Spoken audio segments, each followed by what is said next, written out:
fa naneho ny heviny mahakasika kosa ny kabary izay nataon'ny Premier ministre Kolo Roger Omaly teny amin'ny lavampanjakana Mahazo Arivo ny vondrom-pikambanana Ami ho arahantsika avetrany izay hoentiny vola ravoavy eo amin'ny sariny tsiry Rakoto Arsan.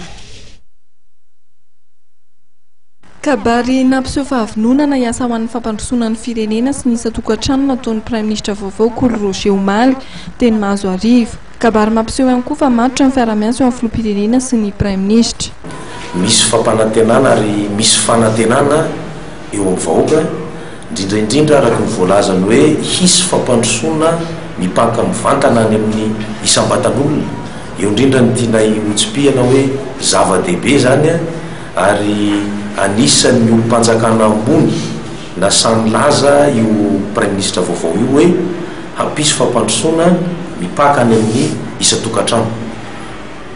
Ary manarak'izay raha jerentsika indray mijery ny fanambarana na ny kabary izay nataony Omaly dia mazava be hoe misy marina ilay fiara-miasa eo amin'ny filoham-pirenena sy ny Premier ministre, satria nanambara mazava izy Omaly hoe tsy manapaka irery fa tsy maintsy miara manapaka amin'ny président ny République Malagasy.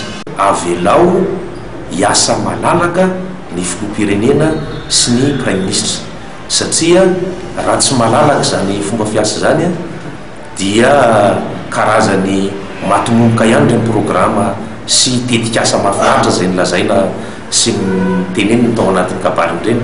Ary tiana hotsipihana dia hoe tsy hisy fampandrosoana mihitsy eto amin'ity tany sy ny firenentsika ity raha tsy misy ny fihavanana sy ny filaminana. Arak'izany dia manohana ny sy ny fihavanana sy ny tena fampandrosoana eto amin'ny firenena ny vondrom-pikambanana Ami.